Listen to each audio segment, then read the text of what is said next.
જો સમયસર આ લોકો દેવદૂત બનીને ના આવ્યા હોત તો આજે આ સમડી સાથે શું થયું હોત? અમદાવાદના કારંજ પોલીસ સ્ટેશનમાં જ્યારે જીવલેણ દોરીથી ઘાયલ થયેલી સમડી તડફડિયા મારી રહી હતી ત્યારે પોલીસે તાત્કાલિક એનિમલ લાઇફ કેરનો સંપર્ક કરતા તેમની ટીમ ઘટના સ્થળે દોડી આવી અને કુશળતાપૂર્વક રેસ્ક્યુ કરી સમડીનો જીવ બચાવી લીધો. પોલીસ વિભાગ અને એનિમલ લાઇફ કેરે જનતાને અપીલ કરી છે કે ઉત્તરાયણના પર્વ પર ચાઇનીઝ દોરી કે વધુ કાચવાળી દોરીનો ઉપયોગ ટાળો. તમારો એક નાનકડો નિર્ણય અનેક પક્ષીઓના જીવ બચાવી શકે છે.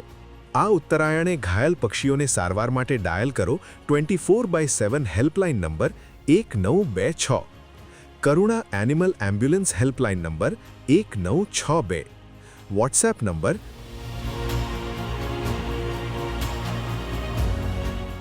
હાઈ મેસેજ કે મિસ કોલ કરી લિંક અનુસરો અને નજીકના કેન્દ્રોની જાણકારી મેળવો.